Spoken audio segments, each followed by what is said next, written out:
This monochromatic master copy is a great exercise to help you move from drawing to painting with more ease and more confidence. It's a follow-up to my previous charcoal master copy, following similar drawing principles, but this time we're using actual paint. Let me first tell you how you can do this exercise, and I'll explain everything as we move forward. First, the material. It's a master copy, so obviously you're going to need a model. This time I chose a portrait by Raphael that I cut from an art magazine. If you can get your hands on old art magazines, you're in luck because the reproductions in there are usually much better than what an average printer can do. Choose whatever image you like and think is the right difficulty for your level. Next, we need paint, but only enough for a grisaille, i.e. a monochromatic, so black and white palette. So it's fairly simple. I'm using raw umber, Mars black, and titanium white. Then we need a small painting surface for our study. This time I'm painting on a simple MDF panel primed with gesso. Finally, we need a couple of brushes of various shapes and sizes, and we're good to go. If you remember my previous charcoal video, you'll see a lot of similarities in the approach. First, we're going to start with a big wash all over the surface and wipe off the excess to reveal the light areas of the face. I start with a couple of key anchor points, like the top of the head, the bottom of the chin, and a few other useful points just to make sure that my portrait is framed properly within the space of the composition. I stand back and try to paint from a distance at arm's length so that I can get the entire subject and the model both in my field of vision. This allows comparative measurements and helps with the structure and the proportions. One of the most important things with painting is to avoid having your nose stuck on the canvas. You might need precision, of course, but precision doesn't always require to get very close. Sometimes the best thing you can do for your work is to step back and look from a distance. Once I have a few anchor points, I take a small piece of paper towel and start lifting off some of the main light shapes like I did with the kneaded eraser and charcoal in the previous exercise. Like last time, we're using the side-side setup to help with proportions. Like I said in the previous video, it's mostly a learning technique, but it's used a lot in the classical Atelier method. To make it short, the model is right next to the subject, so it's very easy to go back and forth and check the accuracy of your work. We've started the first exercise with this method, so it only makes sense that we continue with the same setup. Alright, so this exercise can be segmented in 3 parts, which are the following: blocking with paint, 2, cover the canvas, and 3, refine edges. Now I try to make this exercise as simple as possible, but of course oil painting is a complex art and I know it can be intimidating to get started. If you need help figuring out the essentials such as surface preparation, brushwork, paint preparation, mediums, and so many other things like technical stuff, you can check out my painting course, The Practical Guide to Oil Painting. It's designed to help both beginners and intermediate to advanced painters and comes with detailed demonstrations exploring portrait, still life, and landscape. If you want to learn more, you just have to follow the link below. Blocking with paint. The main benefit of this exercise is that it can be seen as a bridge between drawing and painting. The goal of this entire first part is to get used to draw with paint. For many beginners, the comfort of using a pencil seems irreplaceable. In reality, the brush can be used to get a pretty good drawing, and it's very important to work on this skill, even if it's not your preferred method to start usually. Sure, in your regular work, you might prefer to use a transfer method of your choice or draw with a pencil on the canvas, but for this exercise, we are going to use the brush only. The main benefit of this approach is that it doesn't rely on lines and allows to start immediately with value shapes. Like in our previous exercise, we construct the subject with value shapes and try to avoid lines as much as possible. The first part of this exercise is done with a mix of raw umber and Mars black, lightly diluted with odorless mineral spirits. We'll use titanium white later. The goal is to simplify so that we only have to deal with only the quantity of pigment on the brush, and to get something lighter, we can simply remove what needs to be removed with a paper towel. Not using white at this point, make this part very close to watercolor. And this technique is actually called a wash. Basically, it means that you get lighter tones by using the white of the canvas and not by using a white pigment. If you're used to pencil, if you come from drawing, it's going to be pretty hard to get a satisfying edge with a brush wash at first, and that's exactly why this exercise matters.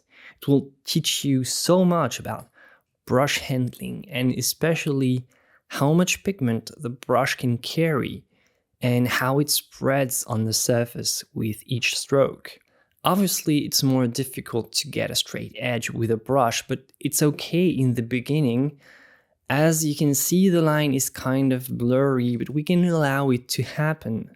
Remember, we are trying to move from drawing to painting, so we need to become less addicted to lines. If the line isn't super sharp, if it's fat and thick and blurry, it means that the actual edge is somewhere below, and we only need to reshape it from one side or from the other to get the actual edge. For this exercise, don't try to get sharp lines as if it was a coloring book. You need to accept the roughness of the lines during the blocking and think in terms of not lines, but edges. And this is really a key of this exercise. It's all about edges. We're not looking for lines, we're looking for edges. Edges of the shadow shapes, that's what ultimately matters. Also keep in mind, this blocking is just for basic placement, so no need to paint intricate details, and it will all make sense in the following steps. Alright, so now the second part of this exercise can start. First, we need to prepare a grisaille palette, and to be honest, nothing could be easier. We mix half raw umber and half Mars black on one side. You can use ivory black here, it's pretty much the same. And on the other side, we take some white, and with the palette knife, we create a smooth gradient transition between the two. Now, the idea is simply to first cover the entire area of the painting with very rough value shapes. No real blending and no specific concern for edges at the moment. Simply, we want to lay down the grisaille to get a very approximative and rough grisaille.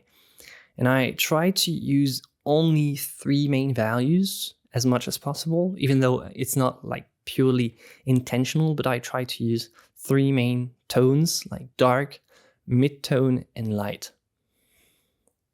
But the key here is to cover the entire surface. We'll worry about making it look right later when we have actual paint to work with on the canvas.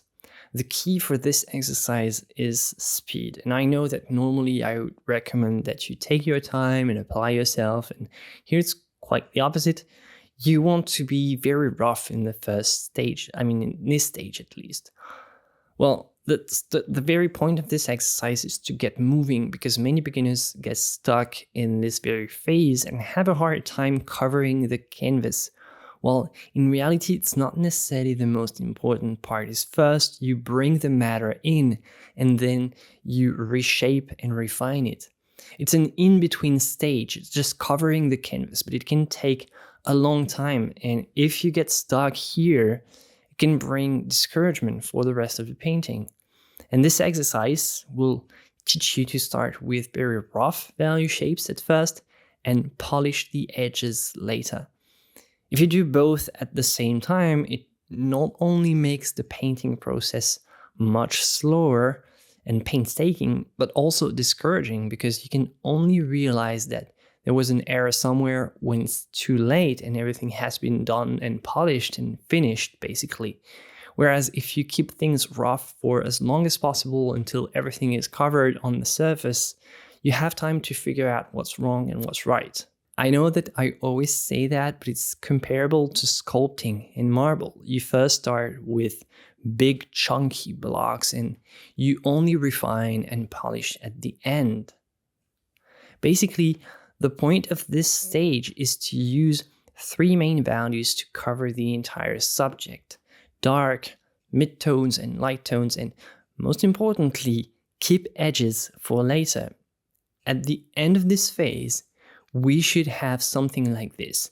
Values are clearly visible and not blended, very important. Like you can see with the value stripes here on the forehead or on the neck, you can see sharp edges. Refining them will be the objective of the next and final stage. All right, now that the entire canvas is covered, let's work on those edges. There are 3 types of edges that you have to know: hard, soft, and lost. Hard is when a sharp demarcation is visible. Soft is when there is a smooth gradient from one to the other. And lost is when this soft transition is so soft that it actually becomes virtually invisible. When you blend 2 value shapes, the idea is to avoid blending with an empty brush, but to pick up some paint of the intermediate value to help soften the transition with paint. Basically, you can blend either with a dry brush or blend with a brush full of paint. And as much as possible, you want to prioritize the second. Dry blending, it can be useful if you already have a significant quantity of pigment to work with. But if it's a thin layer, then blending with a brush full of paint is necessary so that the brush doesn't suck the paint from the canvas and actually removes it. A paintbrush always absorbs some of the paint from the surface. That's actually how it picks up paint from the palette in the first place. But if you do the same on the canvas with an empty brush, keep in mind that it will remove and suck up a certain quantity of pigment from the painting. So it will take away some of that juicy paint from your painting and just bring it back with it. And this part of the exercise is really where you'll learn the most. It's a great exercise if you're just beginning with oil and want to figure out how to control the paint, because that's the most crucial problem beginners face. The paint doesn't seem to do what they want it to do. It seems uncontrollable. It's too fluid, it's too thick, it doesn't blend properly, doesn't respond to the brush as expected. And to be fair, there are so many variables that I couldn't even really explain how to keep paint under control. It's way too complex and in a way it's indescribable. That's why this exercise is so valuable, because words are useless to explain this. It's something that you need to understand with a paintbrush in your hand. Do this type of exercise enough and you'll be able to predict how the paint will respond to your touch. And I can try to describe it and explain it however I want. There are a few principles to keep in mind, but honestly, the best is still to practice, and that's why this exercise is so great. I know that I used to struggle a lot with paint handling as a beginner, as many, and I only found about this exercise later, but I'm sure that it would have helped me a lot when I was trying to learn how to paint. Anyways, I'm pretty sure that it can help you, it can help someone out there if you're in the same situation I was before. Alright, that's going to be it for this video. If you liked it, remember to leave a thumbs up and subscribe to support the channel. Again, a huge thank you to my Patreon members. This video wouldn't be possible without your support. And if you want to join the community, you'll find a link in the description below. You'll also find the link to both my courses, my oil painting course and my color course.